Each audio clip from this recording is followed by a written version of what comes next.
All right, the list of things you should know this week. One, as always, check the back of your bulletin. There may be something exciting there. Two, a reminder to silence all your electronics, please. Today after church, we will be having Pathways, which is our class if you're working on becoming a member. So Annie, raise your hand for me. Annie over there is in charge of that class.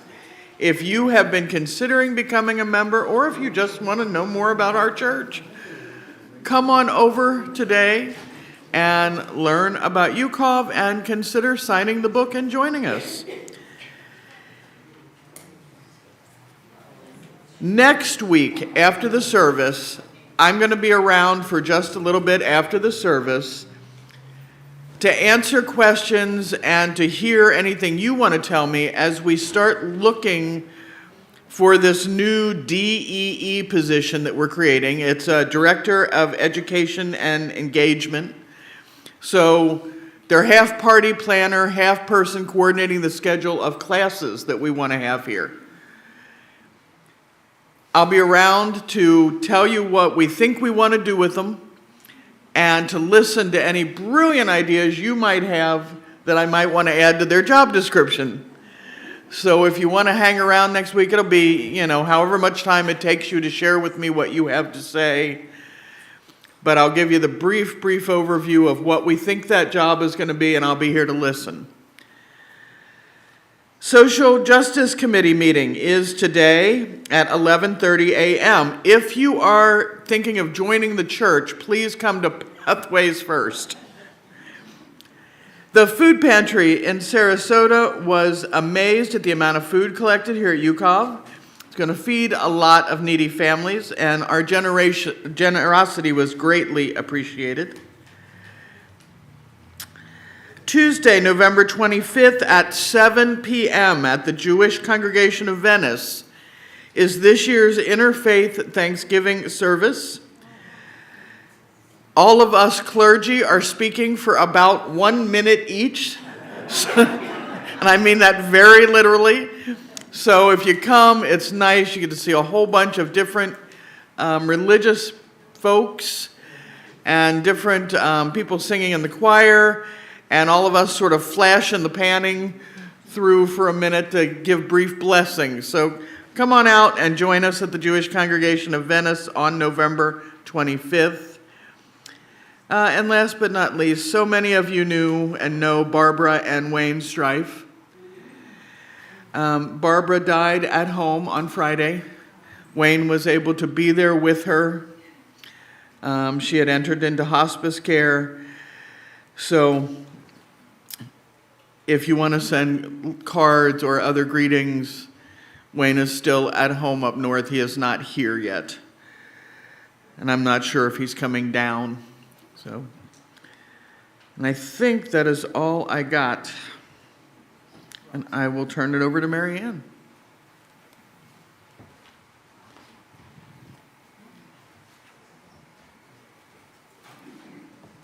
Good morning, I'm Mary Ann Kerner, and I welcome you to the I'm going to mess this up. Congregation of Venice, UCOV. We affectionately named it UCOV, which is a lot easier. We are so glad you're here. Whether you bounded in like a golden retriever, shuffled in while you're still waking up, or arrived with cautious dignity of something that hasn't quite had enough coffee to be playful yet, all of you belong in this circle. Our service today is called Dumb Advice and Cruddy Credos. You want to try saying that fast? Cruddy Credos? Cruddy. Let's be honest, we've all heard them. Grow up, act your age, stop playing around. The world keeps handing out that sort of advice like stale Halloween candy.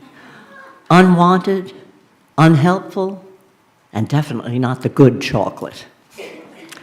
But today we're doing something delightfully countercultural.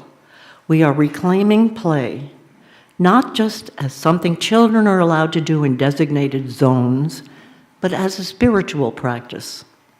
Something that cracks open joy imagination, connection, and even courage.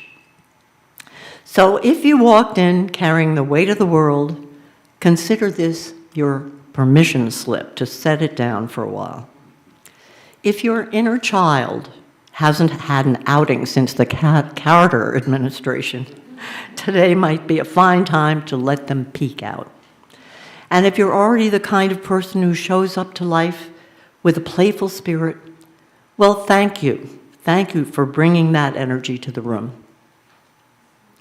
Together this morning, we'll laugh, we'll reflect, and we might even rediscover what our spirits knew long before we were told to act our age. And wonder is not optional, and joy is not frivolous. They are part of how we remember who we are. So take a breath, shake your shoulders, let yourself soften. Welcome to worship, where play is holy, curiosity is encouraged, and everyone gets recess.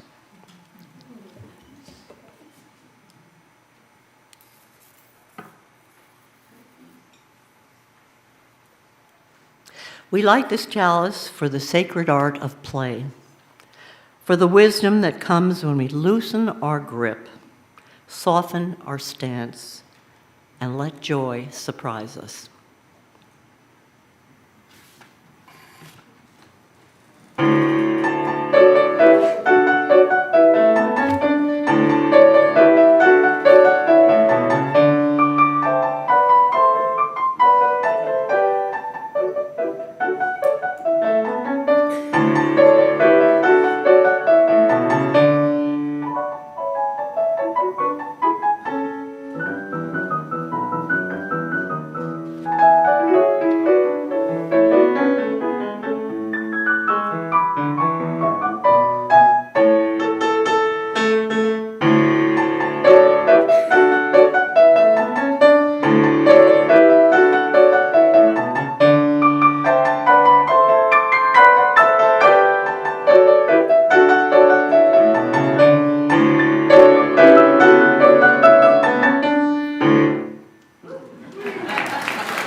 Good morning, everybody, and I am so glad to see your faces here today. I want to begin by confessing something that will shock absolutely not anyone breathing. I have at various points in my life been told to grow up. Not once, not twice, but enough to call it its own spiritual practice. And of course, the people saying it meant well. They weren't trying to crush my spirit. They just didn't want me climbing in the grocery cart and wheeling myself through the cheese, yelling, "wee." Apparently that is frowned upon, make a note. But somewhere along the way, most of us absorb a whole grocery cart full of what I like to call dumb advice and cruddy credos. You hear the messages. Knock it off, grow up, stop being so silly, act your age. How many of you have ever heard act your age? That's for kids. Put that down. I was shocked. This is the first service I've actually ever done on play. While I was a very young baby minister, a minister I was working with did a service that I thought was adorable on play. She actually even got blow-up beach balls. And during the meditation, she went, "Here, toss them around, have fun." And you could see smiles and you could hear laughter, and it was the single most complained about service. There was a huge subsection of the congregation that hated it with every fiber of their being.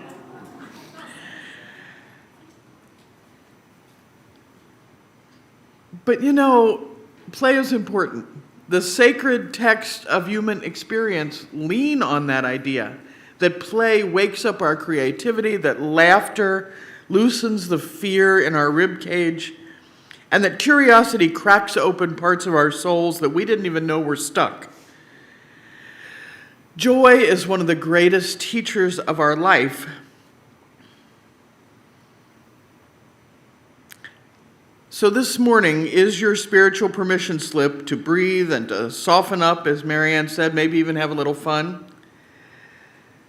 We're going to have fun right here in our congregation. I promise it's allowed. I checked the bylaws.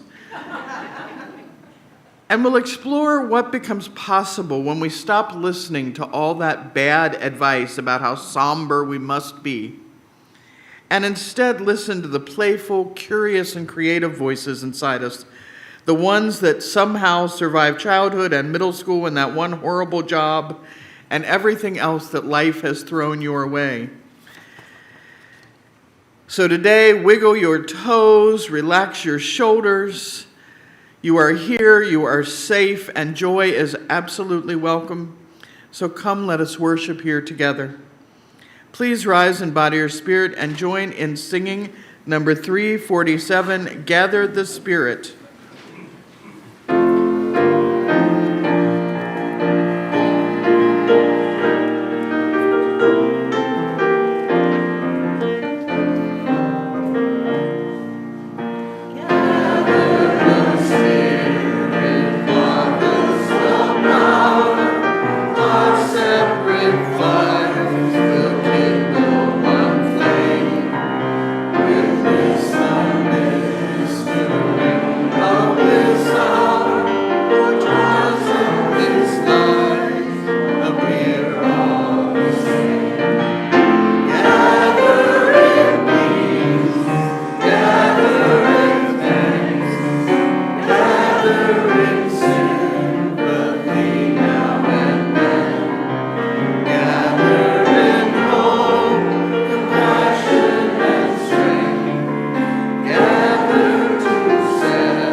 This is the time in the service where we do our offering, and we always do it with a joke, because giving shouldn't be a painful experience, but should be something you look forward to a little.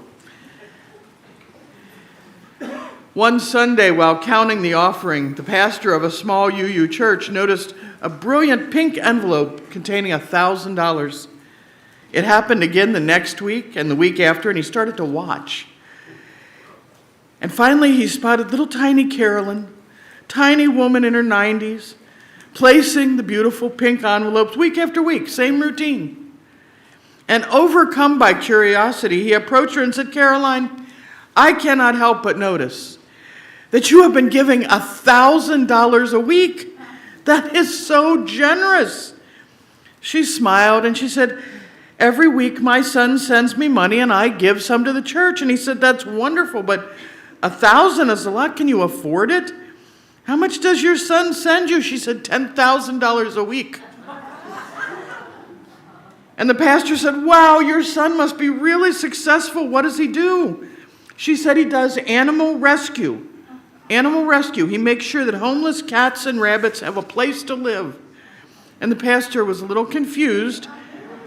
He said, that's an honorable profession. Wow, animal rescue. They're usually charity. I didn't realize they made that much money. Where does he work? And with a happy, gentle smile, she said, in Nevada.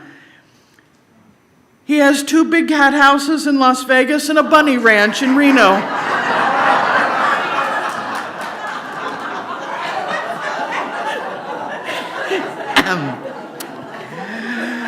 Wherever your children send money from, we'll accept it.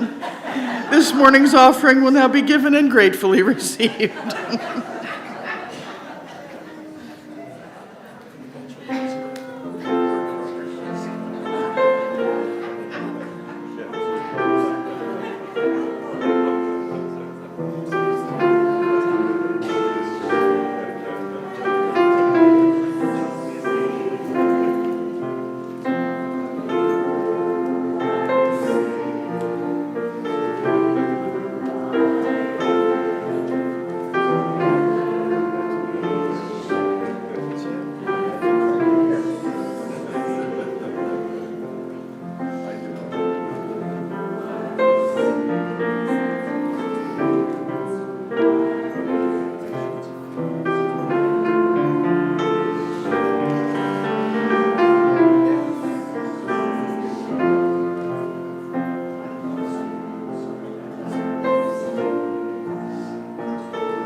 Thank you so much for absolutely everything you do for the community here. Because it's as a community of human hands and human hearts that we come together as we struggle with life's sorrows and we celebrate life's joys. If you have something you want to share today, please raise a hand. And I don't know who are Mike, Jean and Marcia are our mic folks today.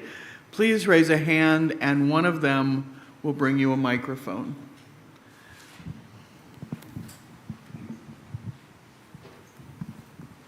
Good morning, everyone. I'm Kim McHugh from Venice, behind the Walmart at the other end of town.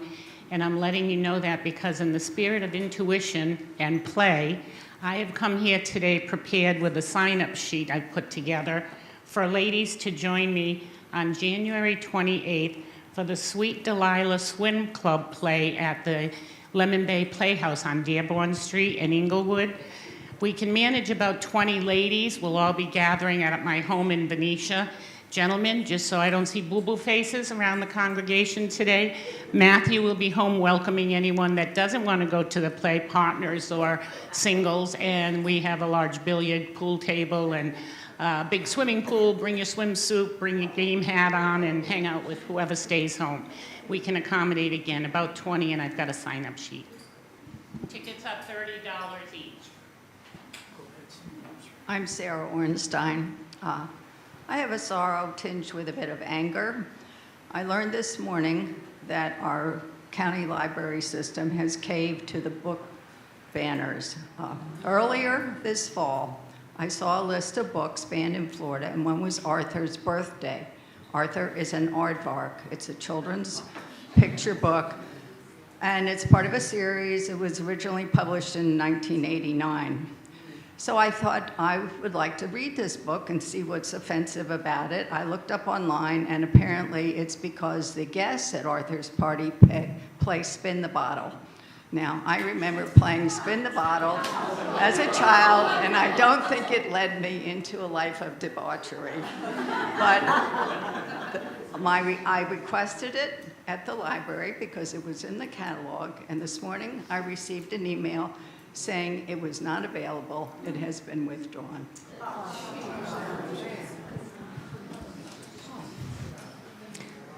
Good morning. My name is Serena, and yesterday I learned that my very dear friend, Barbara Strife, passed away. Wayne called us yesterday morning. I don't know how many of you knew Barbara, but she was the funniest, the smartest, compassionate, kind person that I have known in a long time. We were really good friends. We worked on a lot of projects here. She was on our adult education committee for quite a while, as I recall. She and I did some work for the Venice Historical Society together, and it was there that I learned that she was struggling with her memory and what was happening to her. And I talked to Wayne about it, and they did get a diagnosis. And for the last 5 years or so, we have watched her go downhill, and it is a terrible thing to have a friend, a spouse, anyone. And Wayne was so courageous and so brave, and he took care of her every day. And many of us tried to encourage him to let her go, Wayne. She needs to be in a facility where she can get, more care. And he wouldn't do it. And he is a hero of a person, I will tell you that. But she was great, and honestly, I'm relieved for him that she is gone, and she is at peace now. So.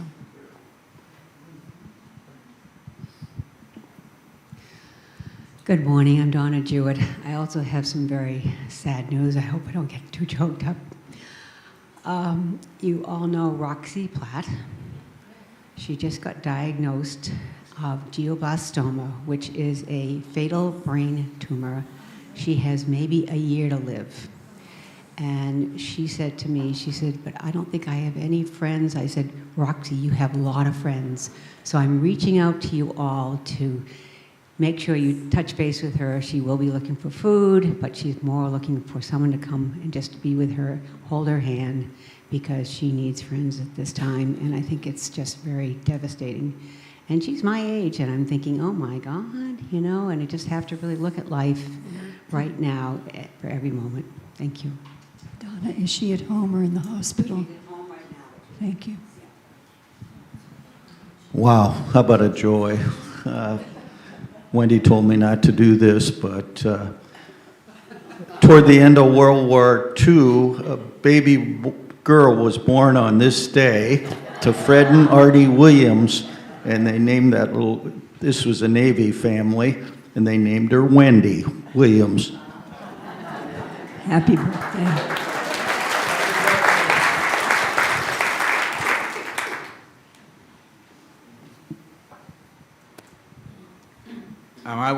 I'm Jack Head. I was unable to be here last Sunday when you all celebrated and gave mention to veterans.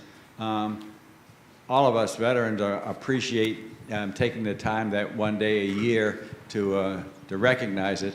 For the rest of you who are veterans, I'm a veteran 365 days a year, and so they're all the same. But today, I so enjoy. If you don't get a chance to put it in your pants and come to church, do it on Zoom. This place is just awesome that way, and that's what I experienced last Sunday where I had to be. So thank you.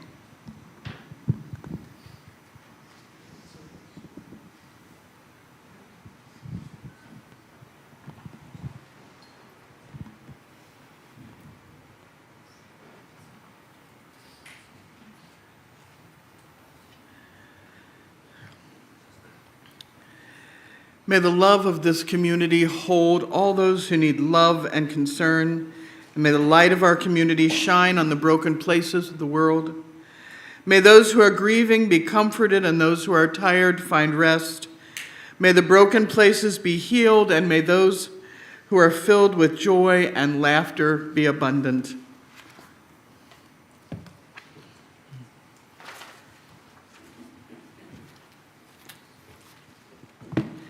The first reading is from Play for Adults by Clay Drinko.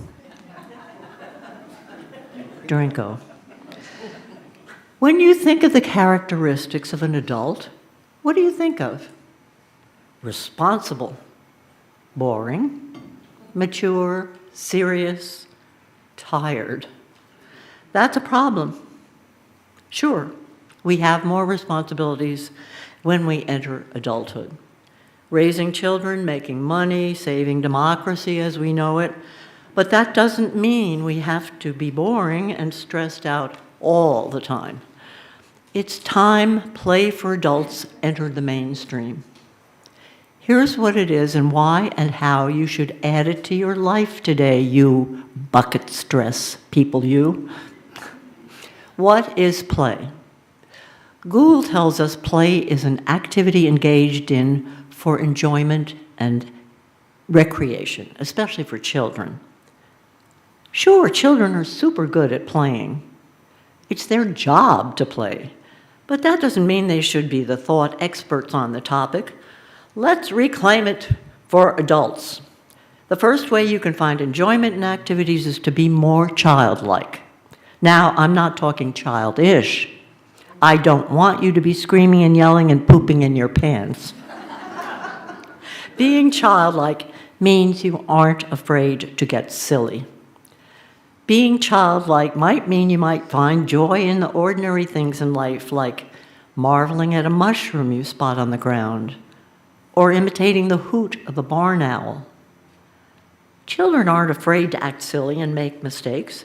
They haven't started worrying so much about what everyone thinks of them. So learn a lesson from the kids.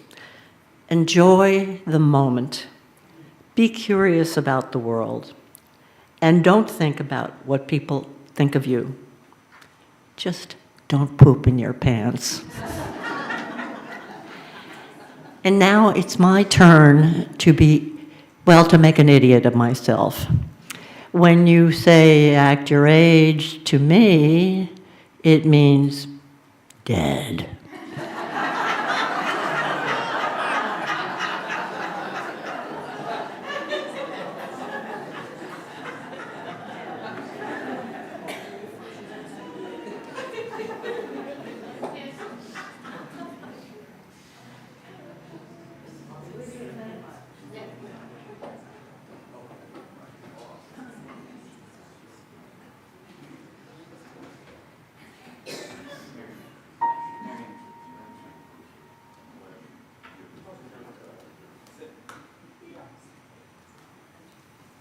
This is on now, okay?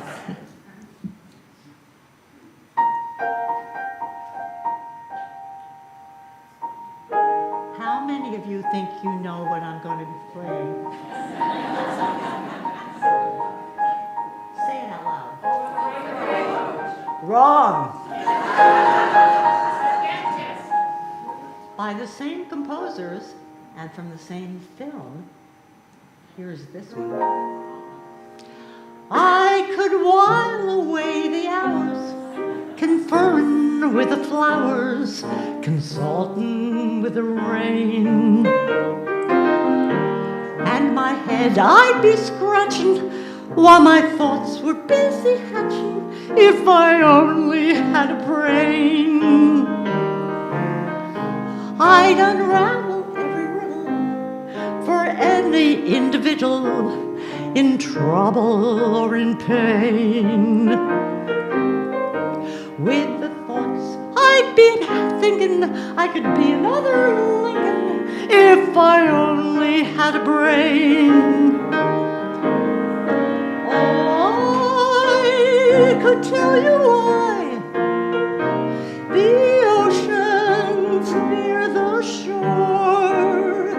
I could think of things I never thought before, and then I sit and think some more. I would not just be a nothing, my head all full stuffing, heart all full of pain. And perhaps I deserve you and be even worthy of you if I only had a brain.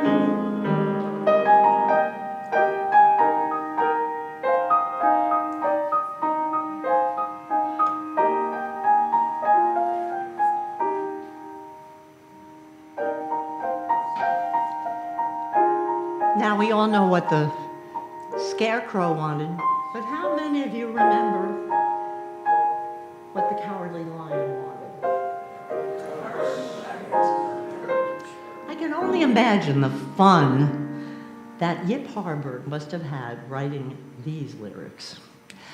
Life is sad, believe me, missy, when you're born to be a sissy without the vim and verve. But I could change my habits, never more be scared of rabbits if I only had the knife.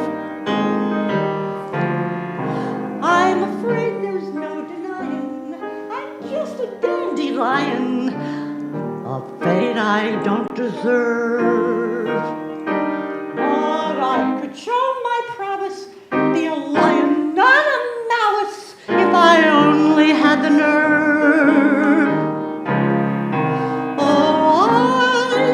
I'd be in my stride, a king down to the core.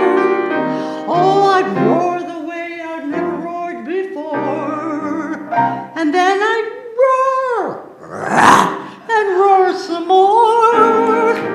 I'd show the dinosaurs who's king around the forest, a king they'd better serve.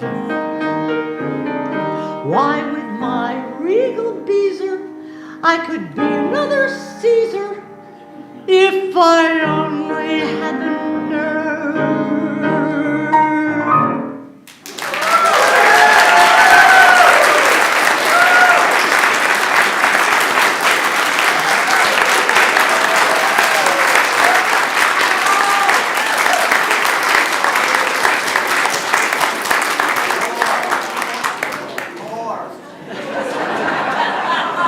There's always the Tin Woodsman.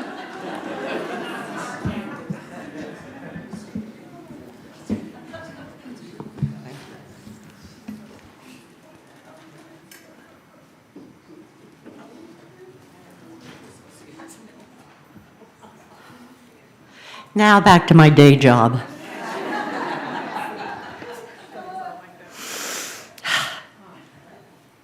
This is from the praise, in the praise of childishness,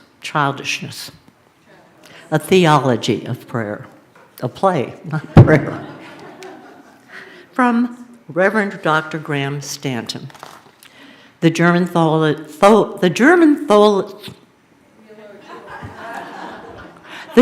theologian Jürgen Moltmann, in his book Theology of Play, defines play as an activity that is purposeful but not necessary.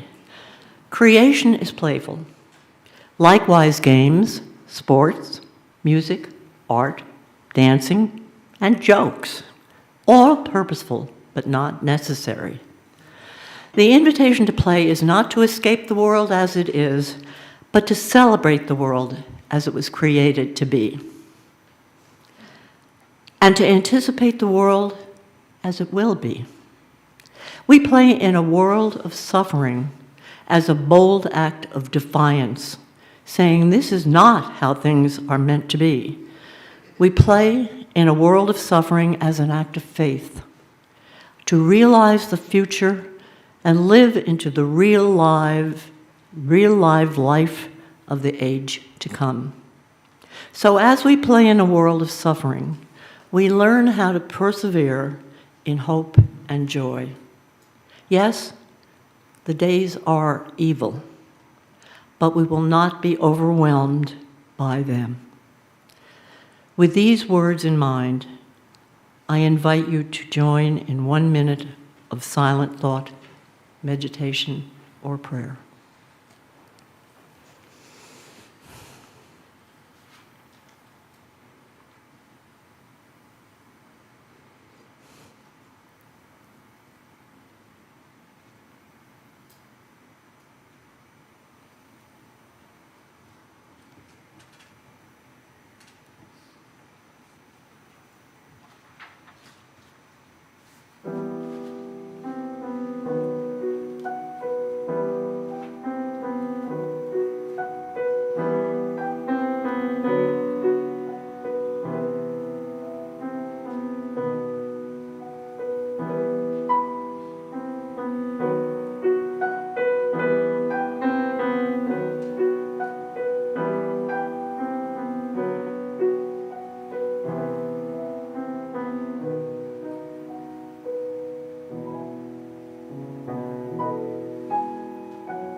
Why You Need to Make Time for Play by Gillian Westbrook. When was the last time you played? One of the best things about being a parent is being invited back to a sense of play. Let me give you an example of what I mean. When we were all sheltering at home in 2020, my youngest son made up a game where he stood in the backyard with a tennis ball in his lacrosse stick, threw the tennis ball high in the air and over the house. Then, running as fast as he could, he tried to catch it on the other side. There were many, many, many attempts to catch the ball. He would sprint through the house with his lacrosse stick in hand and not quite getting in the front yard in the time to catch the ball. His enthusiasm for the game got us all involved. We had to move most of our den furniture and all the rugs out of the way to clear a path for them. And I started filming his attempts on my phone. It was hilarious. When he finally caught the ball in the front yard, we lost our minds with delight, hooting and dancing and giving him high fives. It was incredible fun, and we got completely caught up in it. During what was a challenging time for most families, our son invited us to play, and it made a difference. We had a common goal, felt connected, and we experienced joy. The purpose of the game was never going to change the world, but it did help our son feel more confident, and it diffused some of our stress. Play is expansive, and while we don't necessarily think of play as being spiritual, it actually builds the capacities necessary for wholeness and spiritual health. Adult life, especially during times of stress, can be so serious. But even if you don't have an active kid at home, we encourage you to play. Why is play so important for humans? Humans are innately social, so we invite others into our games. According to de Koven, so much of what we call fun, happiness, joy, comes to us when we let ourselves connect to something larger than ourselves: family, community, planet. Play can open us to a sense of connection that is big and juicy, transcendent. If you ever went to camp, you might remember how playing games, singing, and making s'mores by an open fire created a really good feeling, feelings that helped you experience something larger than yourself. The positive emotions invited by a sense of play are not only protective, but help us develop a sense of who we are and to whom we belong. Maslow, who is synonymous with the concept of self-actualization through the fulfillment of basic needs, listed playfulness as a being value, necessary for reflecting on the way the world appears and allowing us to freely express our authentic selves. Now, if you will please rise in body and spirit and join in the singing number 16, "'Tis a Gift."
Dumb Advice and Cruddy Credos.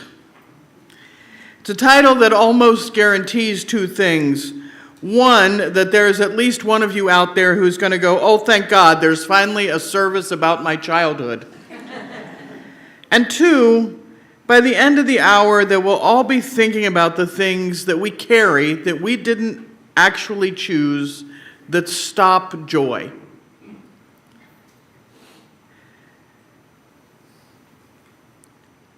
If we are honest, we have to admit that many of us have inherited some pretty unhelpful ideas.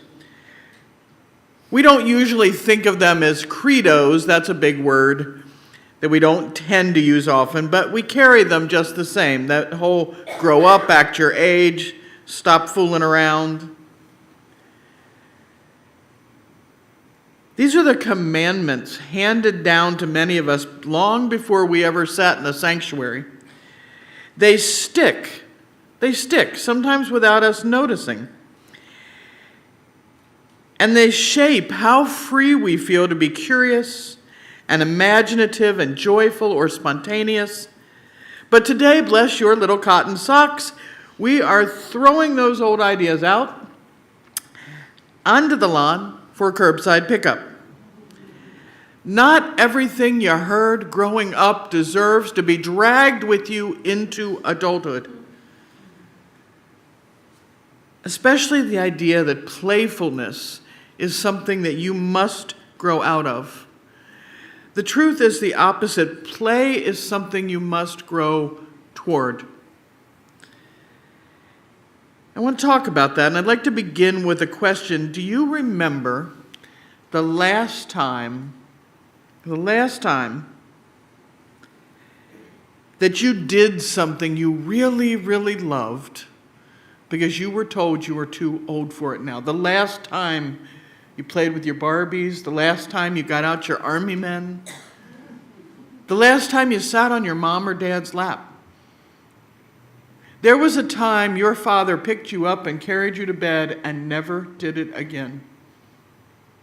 You were too old for that sort of foolishness.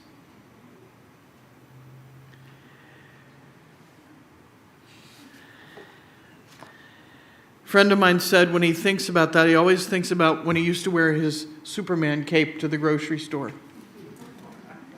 And there was a day his mother said to him, you just have to quit it. You look like an idiot running through the cape. And when he was telling me this story, I said, well, that's a shame. He said, no, it's not. I bought another cape last year.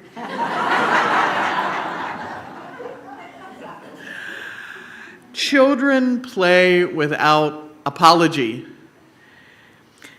At some points, adults start worrying about embarrassment, about propriety, about what would people think.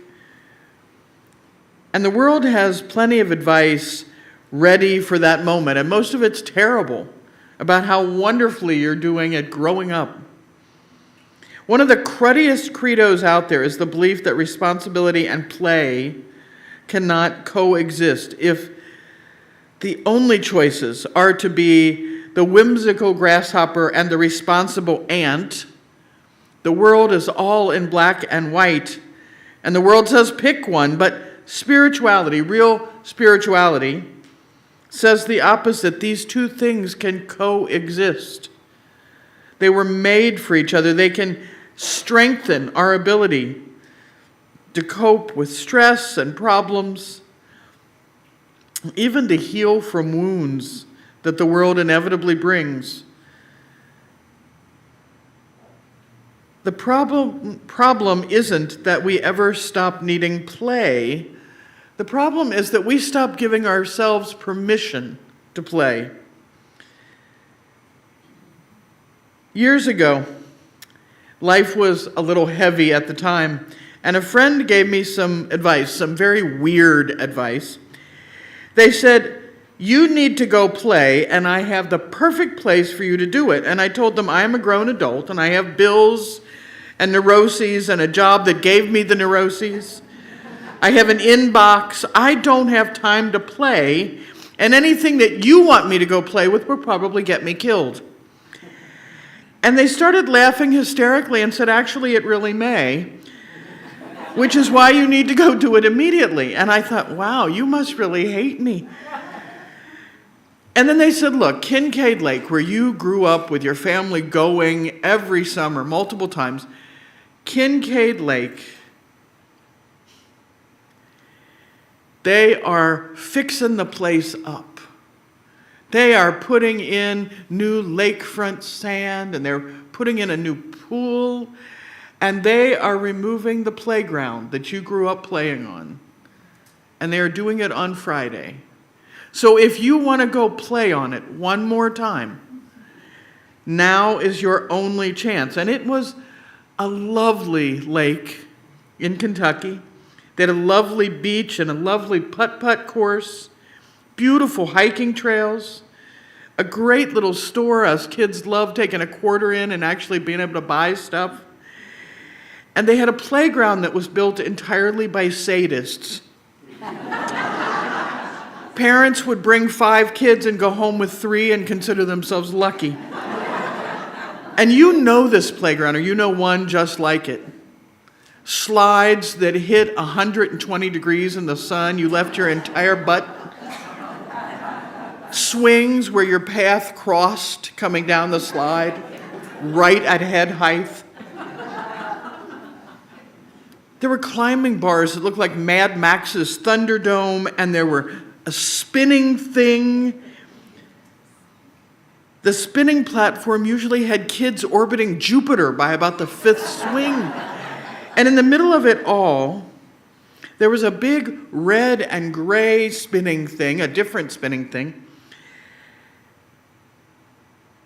that it might as well have been called the Wheel of Death.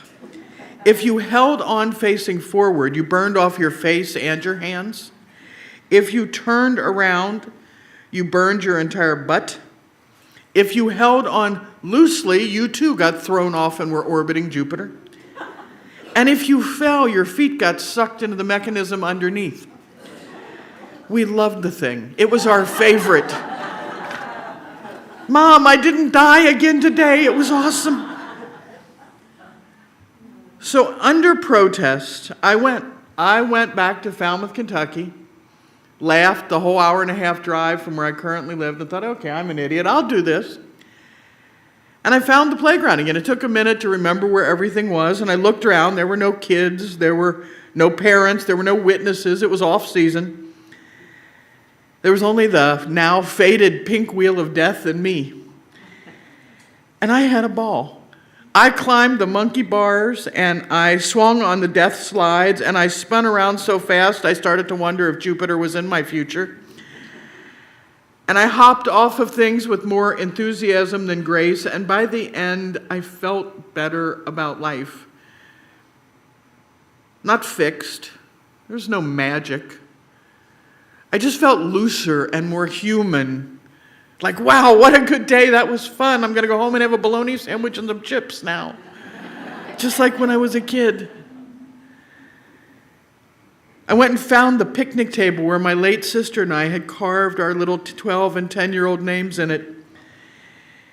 And it was about then I was finally able to cry for all the tension I was under and all the stress of my job and the kids and everything that was turning me into a pile of rubble.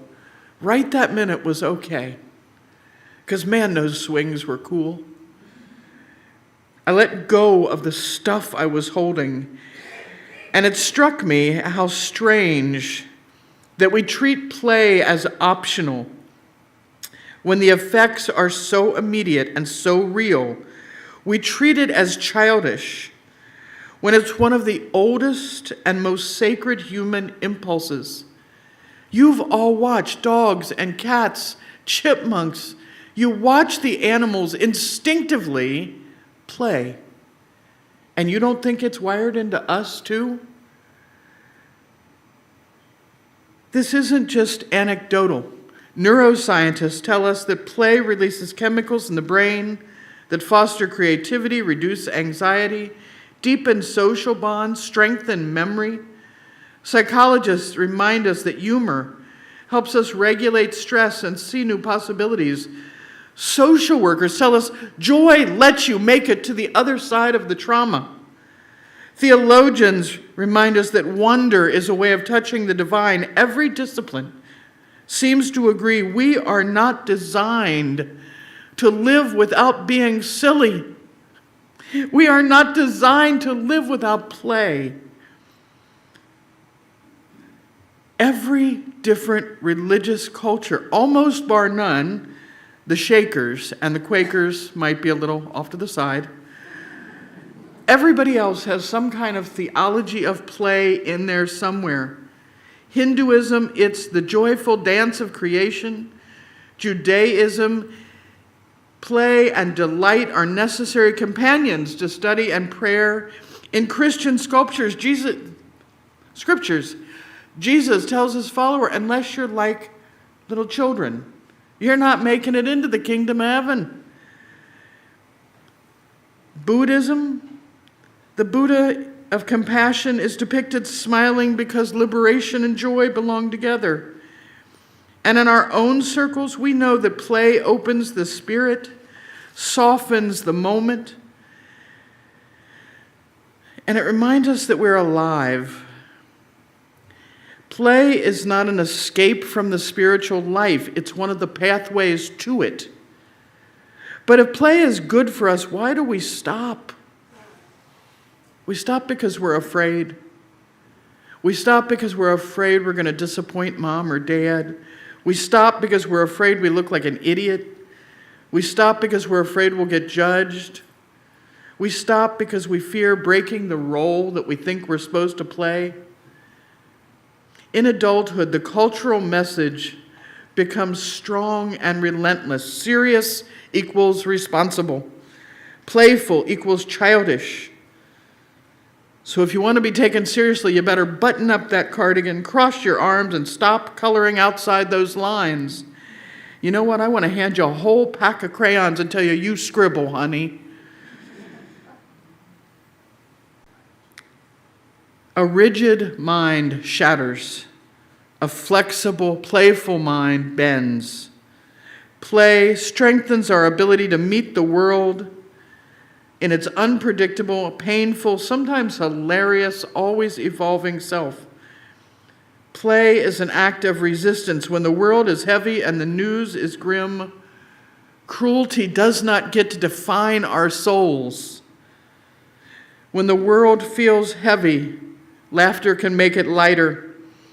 And you think about the civil rights activist who sang joyfully in jail, the LGBTQ activist who reclaimed pride through drag and glitter and music and dance. You think about every community. You think about the lunatics in frog and chicken costumes right now protesting in frog costumes and getting pepper sprayed in frog costumes and laughing and laughing and laughing.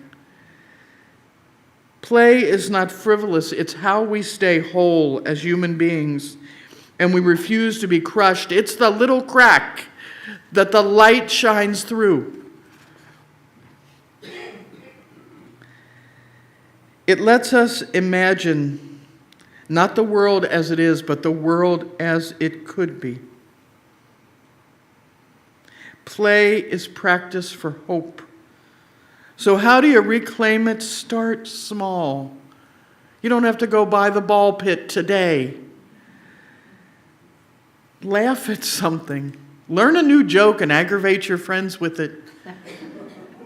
Say yes to a spontaneous invitation. Dance in the kitchen while you're making dinner. Look ridiculous doing it. Doodle during a boring meeting or service.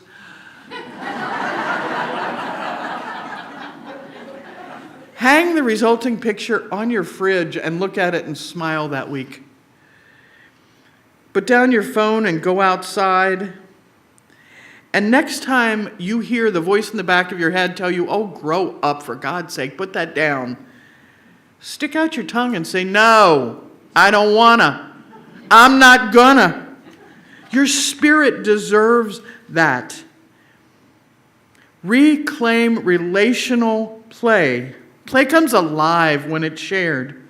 Play a board game. Do something stupid together. Get your Barbies back out.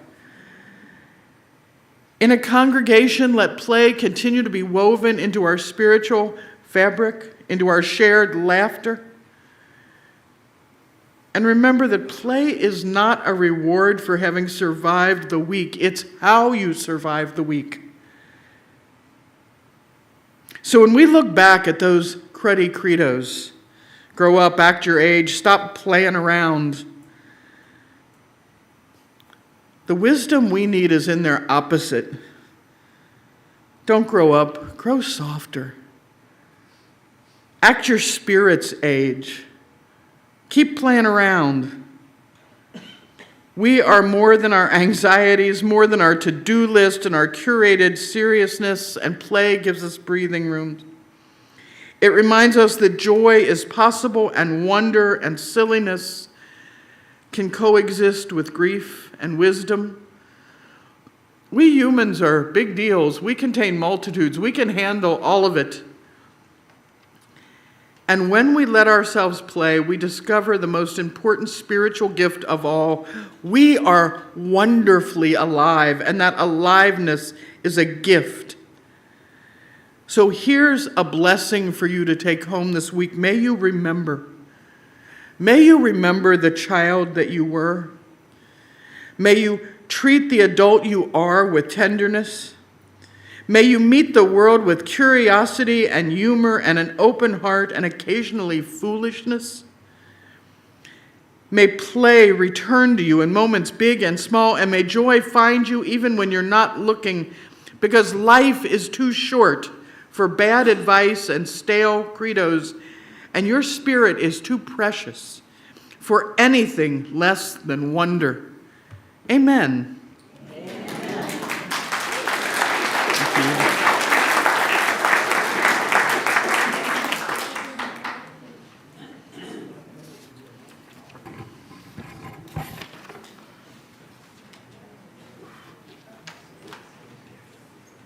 As we extinguish this flame, may its warmth stay with us in living reminder that play is not a luxury, but the way the Spirit breathes. Let us carry curiosity and laughter and holy mischief into the world beyond these walls. Please rise, embody your spirit, and join in singing our closing hymn, number 118, This Little Light of Mine.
Go in peace, go in joy, go in wonder. May your days include delight and your heart surprise and your spirit shine. And may your inner child experience at least one moment that makes you say, see, I told you this was important. Peace, ashe, and may it be so.